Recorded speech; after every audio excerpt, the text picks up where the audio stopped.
केंद्र सरकार की आर्थिक नीतियों और चार श्रम संहिताओं के विरोध में देश भर में चलाए जा रहे आंदोलन के समर्थन में सोलन में भी सीआईटीयू ने आवाज बुलंद की है। सीआईटीयू के जिला अध्यक्ष राकेश कुमार ने कहा कि केंद्र सरकार की नीतियों से मजदूरों, किसानों और आम लोगों के हित प्रभावित हो रहे हैं। राकेश कुमार ने कहा कि चार श्रम संहिताओं के लागू होने से श्रमिकों के अधिकार कमजोर होंगे और रोजगार की सुरक्षा पर प्रतिकूल असर पड़ेगा। उन्होंने श्रमिक संगठनों की मांगों पर सरकार से गंभीरता से विचार करने की मांग की। उन्होंने कहा कि देशव्यापी आंदोलन के तहत मजदूर संगठनों की ओर से जेल भरो और रास्ता रोको आंदोलन किया जा रहा है। सीआईटीयू ने भी इन आंदोलनों को समर्थन देते हुए श्रमिकों को एकजुट होने का आह्वान किया है। सीआईटीयू जिला अध्यक्ष ने किसानों की समस्याओं का समाधान करने और उनकी फसलों का उचित मूल्य सुनिश्चित करने की मांग की। उन्होंने कहा कि खेती से जुड़े लोगों की आर्थिक स्थिति सुधारने के लिए ठोस कदम उठाने की जरूरत है। उन्होंने आशा और आंगनबाड़ी कार्यकर्ताओं समेत अन्य स्कीम वर्कर्स की मांगों को भी प्रमुखता से उठाया। उन्होंने कहा कि इन कर्मचारियों को सम्मानजनक वेतन, रोजगार की सुरक्षा और अन्य सामाजिक सुरक्षाएं सुविधाएं मिलनी चाहिए। राकेश कुमार ने कहा कि केंद्र सरकार की जन विरोधी नीतियों के खिलाफ श्रमिक, किसान और कर्मचारी संगठनों को एकजुट होकर संघर्ष करना होगा। उन्होंने चेतावनी दी कि मांगों पर सकारात्मक कार्रवाई नहीं हुई तो आंदोलन को और व्यापक किया जाएगा। नमस्कार, मेरा नाम राकेश कुमार है। मैं सीआईटीयू का जिला अध्यक्ष हूँ। आज पूरे देश के अंदर जो केंद्रीय ट्रेड यूनियनें हैं और जो संयुक्त किसान मोर्चा है, उन दोनों के साझा आह्वान पर, जो कि अभी 29 जुलाई को जो है दिल्ली के अंदर जो एक अधिवेशन हुआ था, वहाँ से वो आह्वान किया गया था कि पूरे देश के अंदर 10 अगस्त को, जबकि हम पूरे देश के अंदर जो भारत छोड़ो आंदोलन है उसकी वर्षगांठ को मना रहे हैं। जैसे आप जानते हैं कि 9 अगस्त 1942 को जो भारत छोड़ो आंदोलन शुरू हुआ था, उसकी वर्षगांठ के उपलक्ष्य पर आज हम पूरे देश के अंदर जो है जिस तरह की नीतियां अभी सरकार पूरे देश के अंदर अपना रही है और जिस तरह का हमारा जो उस भारत छोड़ो आंदोलन का भी जो नारा था कि साम्राज्यवाद विरोधी, वो एक आंदोलन था जिसने ब्रिटिश साम्राज्यवाद को इस देश से उखाड़ने के लिए जो शुरू किया गया था, उसी की तर्ज पे हमारी ये समझ है कि आज के समय के अंदर जो है अमेरिकी साम्राज्यवाद के अधीन हमारा देश जो है पूरी तरह काम कर रहा है और हमारी सरकार की जो नीतियां हैं वो पूरी तरह से उस अमेरिकी साम्राज्यवाद से प्रभावित है, जिसके चलते पिछले दिनों हम लोगों ने देखा है किस तरह से जो आम जनता विरोधी नीतियां इस देश के अंदर सरकार ने अपनाई हैं। जिस तरह से चाहे मजदूरों के खिलाफ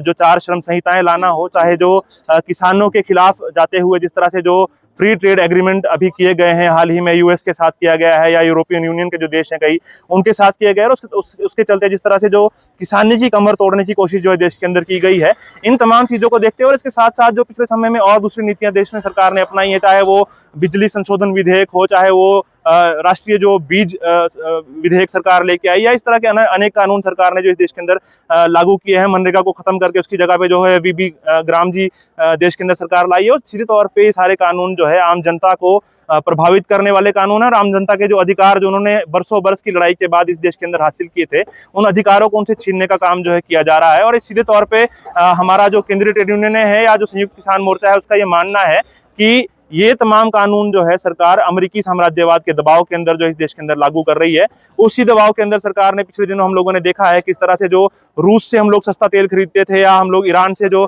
सस्ता तेल खरीदते थे, उसको खरीदने से सरकार ने मना कर दिया क्योंकि अमेरिका का दबाव उसके अंदर था। उसी दबाव में सरकार इस तरह की नीतियां जो है देश के अंदर लागू कर रही है, जिससे पूरे बड़े पैमाने पे जो है बेरोजगारी बढ़ रही है, महंगाई बढ़ रही है। जो रोजगार है उसका स्वरूप जो एक पक्का रोजगार था, उसकी जगह पे जो है कच्चा रोजगार सरकार ने देश के अंदर पूरी तरह से लागू कर दिया। और जो लेबर कोड अभी सरकार लेके आई उसके अंदर तो सीधे तौर पे जो है fix term, part time, multitask worker या उसके साथ साथ जो है अप्रेंटिसशिप जो है उसके अंदर जो है सरकार ने इंट्रोड्यूस किया। और जो श्रम कानून आज तक जो हमारे मजदूरों को जो उनके अधिकार संरक्षित करते थे, उन कानूनों की पहुंच से ही जो है बहुत सारे मजदूरों को, लगभग 70-80% जो मजदूर है उसको उन कानूनों की पहुंच से जो सरकार ने बाहर किया है, उसके विरोध में आज जो है पूरे देश के अंदर जो सेंट्रल ट्रेड यूनियंस हैं और जो संयुक्त किसान मोर्चा है उसके जो भी संगठन उनके घटक हैं, वो तमाम संगठन जो है पूरे देश के अंदर रास्ता रोको, जेल भरो या जो है प्रदर्शन, धरना प्रदर्शन, रैली के माध्यम से जो है विरोध प्रदर्शन जता रहे हैं। और इस सरकार को ये चेताने की कोशिश कर रहे हैं कि ये जो साम्राज्यवादी परस्त जो नीतियां इस देश के अंदर लागू करने की कोशिश कर रही है, इस देश ने जब बहुत बुरे दौर के अंदर ब्रिटिश साम्राज्यवाद के अधीन हम लोग थे ना, उस समय के अंदर साम्राज्यवादी नीतियों को जो है अपने ऊपर झेला है, ना आज के समय के अंदर झेलेंगे। पुरजोर विरोध इसका होगा और जिसके आंकड़े जो है पिछले समय के अंदर देखने को हम लोगों को मिले हैं। बहुत सारे उदाहरण देखने को मिले, जिस तरह से नोएडा के अंदर, पानीपत के अंदर जो है मजदूर अपने आप स्वतःस्फूर्त तरीके से जो है सरकार की नीतियों से परेशान होकर सड़कों के ऊपर निकल आए, या अभी हाल ही के अंदर जिस तरह सरकार के जो पेपर लीक या जो शिक्षा व्यवस्था की जो लचर हालात है उसके खिलाफ जिस तरह से जो छात्र और युवा जो है दिल्ली की सड़कों के ऊपर उतरे हैं, वो तमाम उदाहरण इस समय के अंदर दिख रहे हैं कि सरकार की नीतियों से देश का आम जन जो है वो परेशान है और बहुत देर तक जो जनता है वो चुप रहने वाली नहीं है। सरकार को अभी भी अपनी गलतियों को स्वीकार करना चाहिए। साम्राज्यवादी परस्ती जो नीतियां हैं, इन नीतियों को जो है पीछे धकेलना चाहिए और आम जनता के हित में जो नीतियां बनाई गई थी, चाहे वो मनरेगा है, चाहे वो श्रम कानून जो बरसों बरस की लड़ाई के बाद मजदूरों ने हासिल किए थे, या जो किसानों को उनकी किसानी बचाने का जो अधिकार है, उन तमाम अधिकारों को जो है सरकार को सुरक्षित करना चाहिए। अगर सरकार ये नहीं करती है तो आने वाले समय के अंदर ये आंदोलन और उग्र होगा। इस तरह के आंदोलन जो है देश के अंदर अलग अलग जगह पे भड़केंगे और उन आंदोलनों को दबाना एक समय के बाद जो है सरकार के लिए नामुमकिन हो जाएगा।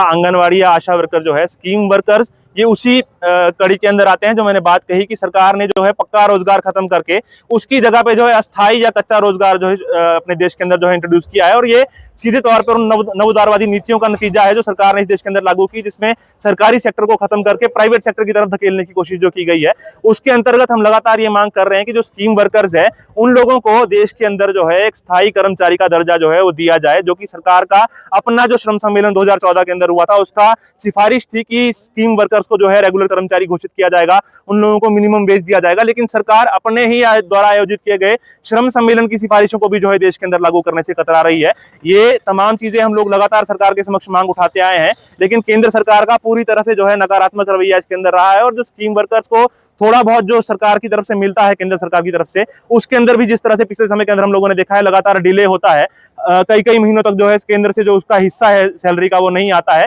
उन तमाम चीजों को लेकर भी हम आज जो है इसके अंदर स्कीम वर्कर्स भी शामिल हुए हैं और ये मांग कर रहे हैं कि स्कीम वर्कर्स को जो है वो स्थायी रोजगार दिया जाए, उनको जो है स्थायी कर्मचारी घोषित किया जाए और उनको मिनिमम वेज जो है इस देश के अंदर एज पर जो